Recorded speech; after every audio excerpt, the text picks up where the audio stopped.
Well, we finally have a sunny and actually warm day wearing a t-shirt here on the coast of South Carolina. Look at my pirate flag just laying there. That sucker has been beat to death the last 4 days of rain, wind, and temps in the 30s. So today we're in the 60s, the way it should be on the coast. And this video is because Tina at Pecan Corner has laid down the gauntlet for a holiday recipe challenge to win a Martha Stewart cookbook. So I am in it. It was not a Christmas meal for us unless there was my mother's broccoli casserole. Dead simple. You can either use fresh broccoli or frozen broccoli, some garlic, Velveeta, a can of chemical cream of mushroom soup. Don't care. It's my mother's recipe. Rolling with it. Some mushrooms and some slivered almonds. It just was not the meal without this. I steam fresh broccoli, mostly the florets, with one of these very cheap little inserts. I can certainly do this in my rice cooker, but it makes noise. So anyway, I'm going to chop off the florets and, of course, clean your broccoli really well. And then I'm going to steam it in here to get it tender. It ain't hard. So I got my little florets and my broccoli's been cleaned. Clean it. You do not know where that broccoli's been. Clean your broccoli. So I'm going to cover it, and then once it begins to steam itself, I'm going to leave it a little cattywampus. So, and then I'll have to turn my fan on. And I don't know if you know this, but broccoli doesn't smell so good.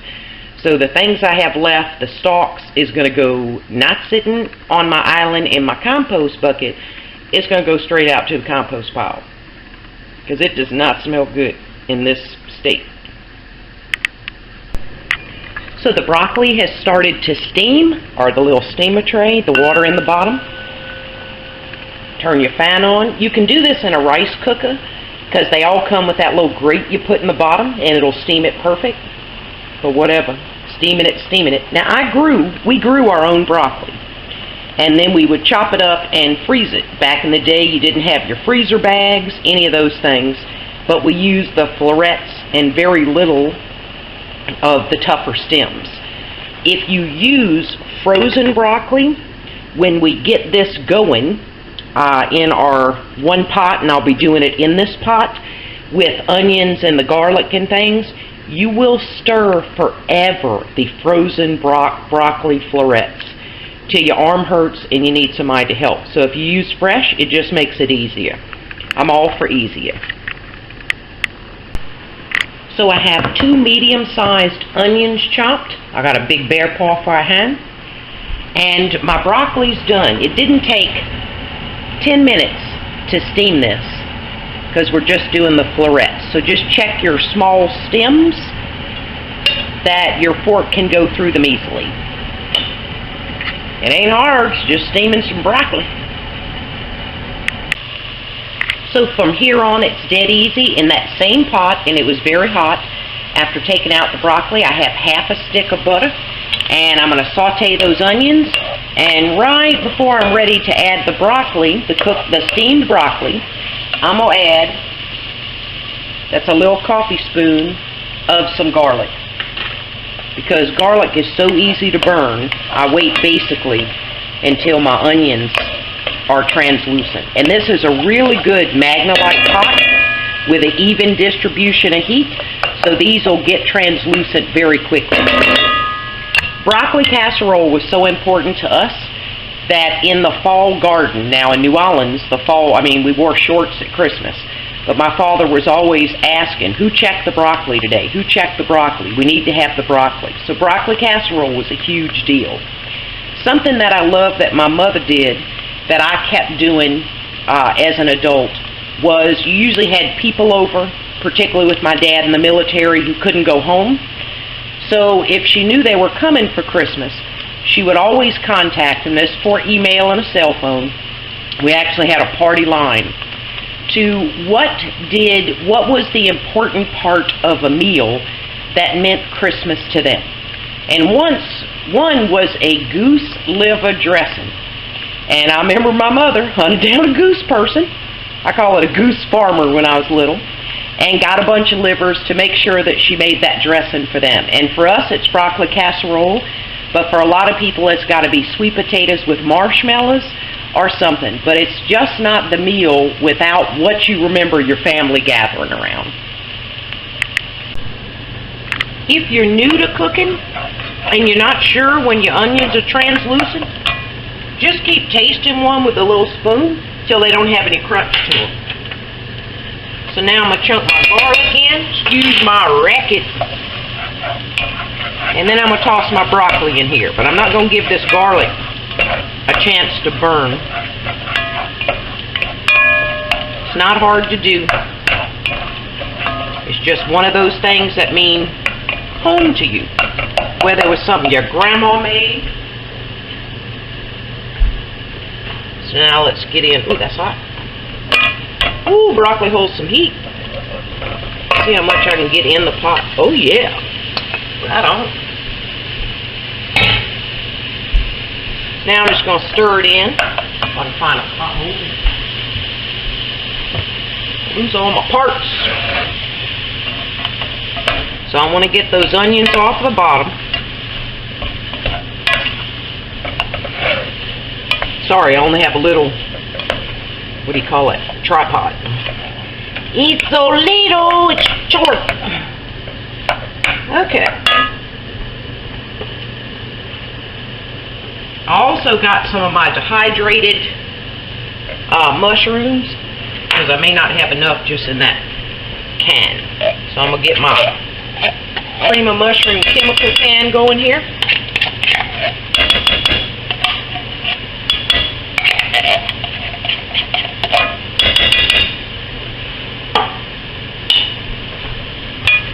And if you're using frozen at this point, we used to make this a triple recipe.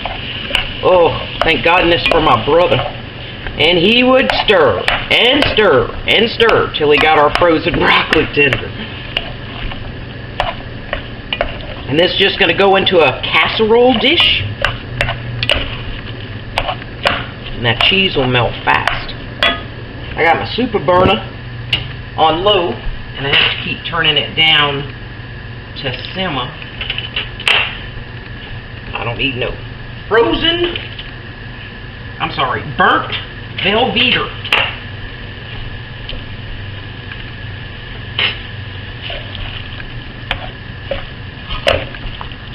So I'm just going to work on incorporating this. Too boring for words. And then I'll show you if anything exciting happens to my broccoli.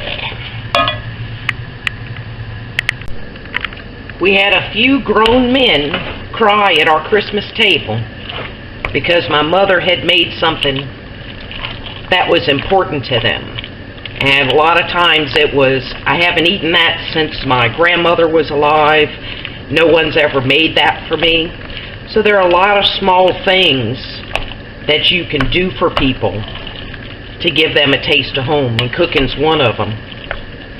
The pot that I'm cooking in is a Magna Light pot, and when I first got married, my mother gave me my first two. I have the large stock pot, and I still have them, and I've been married for 34 or 35 years. I got married in 1980. And I'm wearing my daddy's apron, okay, from way back in the day. So, you got to keep all things relative, because they mean something. I did add some of the dehydrated mushrooms that I have. I've rehydrated them in water. And I'm putting in some of the slivered almonds. My Velveeta is still not melted, but that's because I've got it on my super burner on low. And I promise you, this may not look pretty. It is so good. It'll make you happy. So I'm just going to keep going, making sure I don't burn it. It's not too much garlic, but it has a very, very good flavor.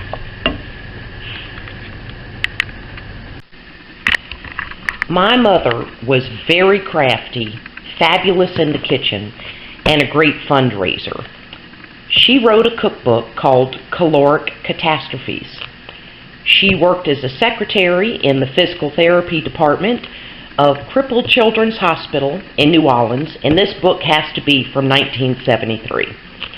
The children who were there up to the age of 18, whether they were born without arms, without legs, it was a residential facility. People would come as far from Shreveport and have to leave their children there for them to get the therapy they needed, the artificial legs, things after traumatic injuries or births, and it was just a fabulous place. But they had no money.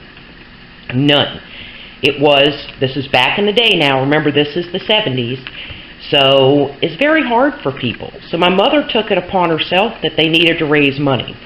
My dad named the book Caloric Catastrophes. Very hard back in the day to get a small book bound, but because my dad was a colonel in the Army, my mother had access to a lot of people that she knew from different countries. In fact, the recipe and the video that I did on stuffed cabbage with horseradish sauce comes from this old recipe booklet. So very interesting. Some Cajun recipes, but most recipes are from different places. My brother and I would sell these door to door. We sold them at school to our teachers. My dad sold them on the base, and they had never raised so much money. My brother did the artwork for this, which is there's even a section for drinks, because believe me, back in the day, there was a little drinking going on. And we found a printer who was nice enough to run these copies off for us. My mother typed these by hand. She was a secretary, okay? So it's a very interesting book, and probably in case of fire, I'd be grabbing this one.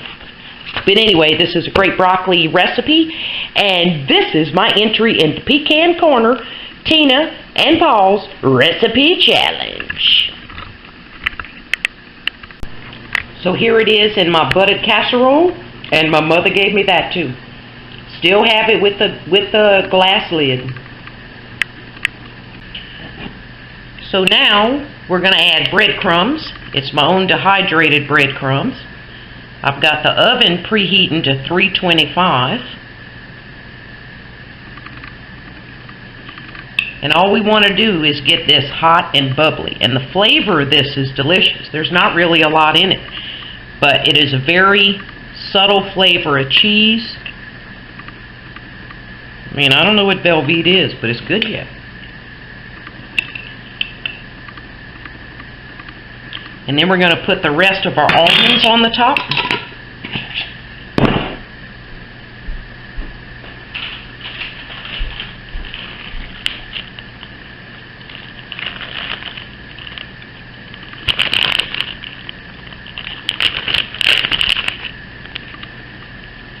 My husband loves this. He didn't grow up eating it. His mama couldn't cook no. Bad cook. So I buttered all the way up to the edge.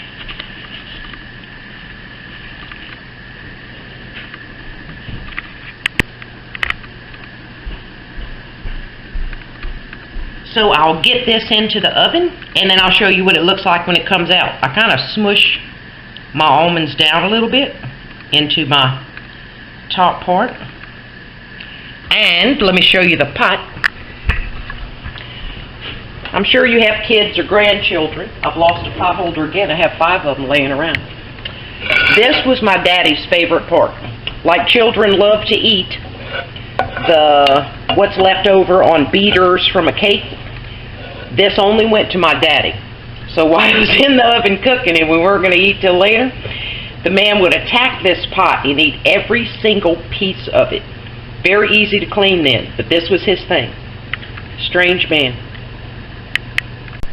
If I'd have looked in the front, Caloric Catastrophes, a collection of favorite recipes of the members of the staff of Crippled Children's Hospital, New Orleans, Louisiana, February 11th, 1972.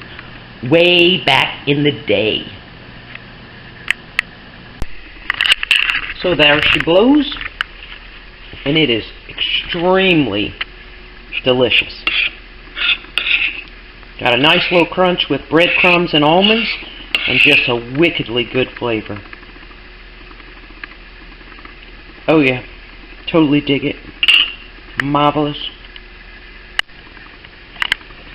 So, boom, Pecan Corner, I am in your recipe challenge. Oh yeah, I can dig it. Boom.